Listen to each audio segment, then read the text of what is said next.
Bueno, ya para finalizar lo que es con el tema del mito en nuestra asignatura de literatura uno, vamos a terminar con lo que va a ser el mito cosmogónico, que el mito cosmogónico en la mayoría de los casos,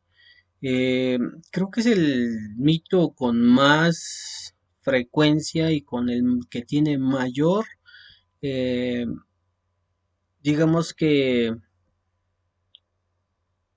riqueza en cuanto a textos literarios de este tipo, ¿no?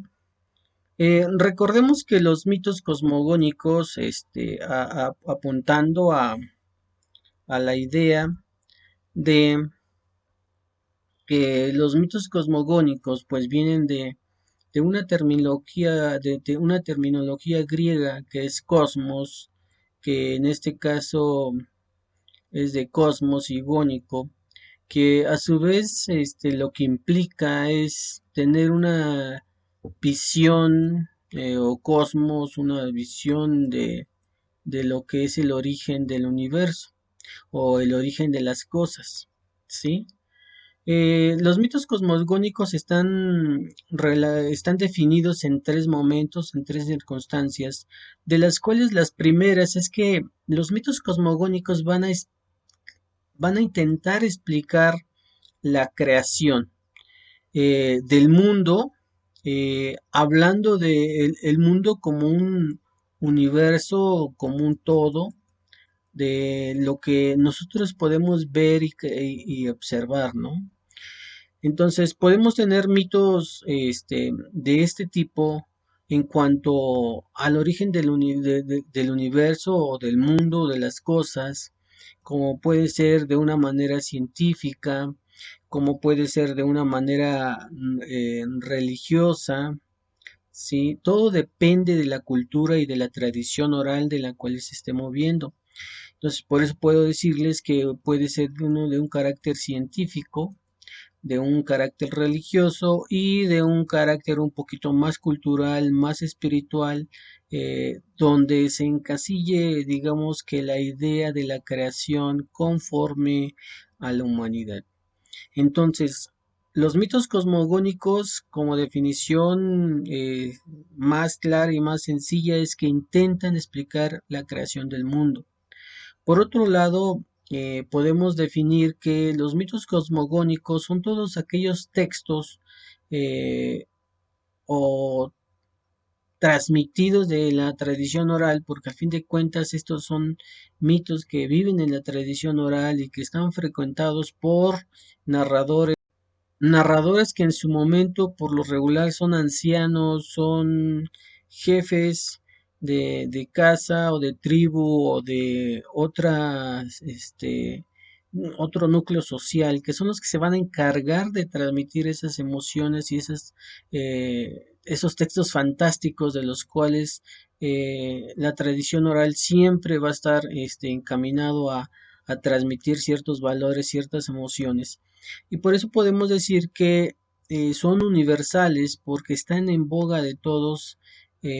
¿A quién no le han contado, digamos, un mito de manera cosmogónica sobre la forma de ver el universo, ver las cosas que están a nuestro alrededor y tratar de explicarnos el por qué, ¿no?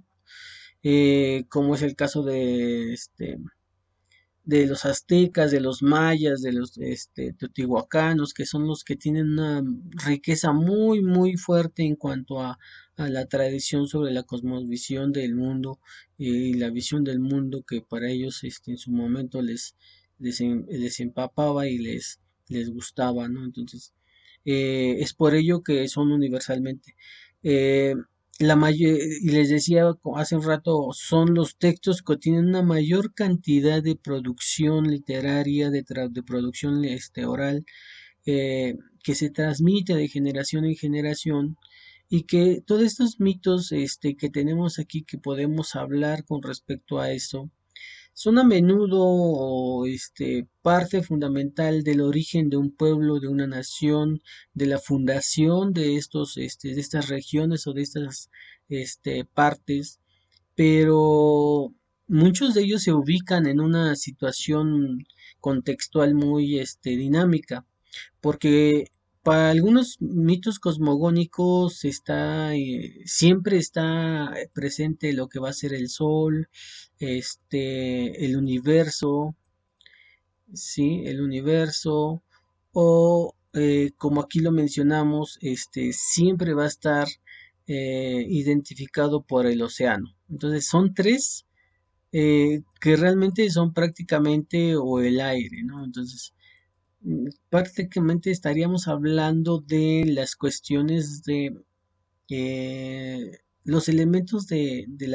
así, los cuatro elementos, ¿no? Si es que así lo pudiésemos ver para ejemplificar, digamos, estos tipos de mitos. Son mitos que regularmente en la religión, este, son fundamentales porque son parte de esa tradición, digamos que espiritual, donde todas las ideas convergen en cuatro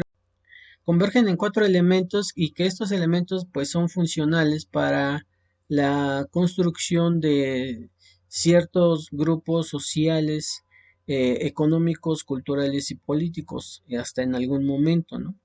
¿Por qué? Porque en el caso, por ejemplo, de Teotihuacán, cómo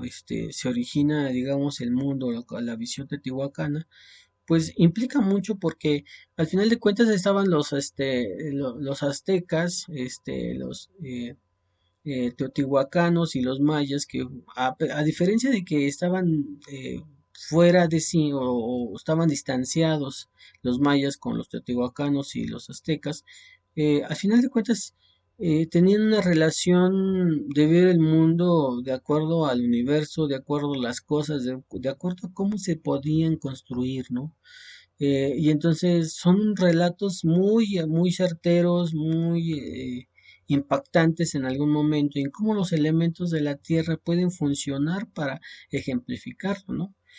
Porque por ahí tenemos lo que es el Big Bang y que más allá de ser una cuestión científica, pues al final de cuentas termina siendo una teoría de cómo se desarrolló el mundo o cómo se fue creciendo el universo o cómo se formó, ¿no? Y al final de cuentas también tiene el uso de los elementos eh, que son fuego, aire, tierra y agua, ¿no? Entonces, todos esos elementos, si nosotros los analizamos dentro de los mitos cosmogónicos, pues nos vamos a dar cuenta que esos elementos siempre están presentes y en ninguna parte eh,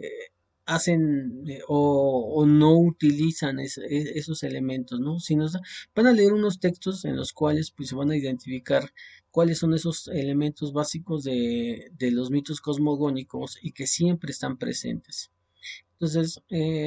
por esta parte sí es importante que identifíquenlo. Entonces, en las actividades que les vamos a dejar, también van a investigar cómo es la cosmovisión o cuál es el mito cosmogónico de los pueblos del centro del país, ¿no?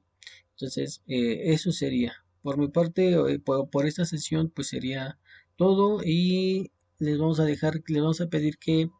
pues realicen su diagrama, su apunte sobre esta sesión y hagan la investigación correspondiente que viene sobre la visión cosmogónica o algún mito cosmogónico sobre los aztecas. Y eso sería todo por el día de hoy, o por esta sesión más bien.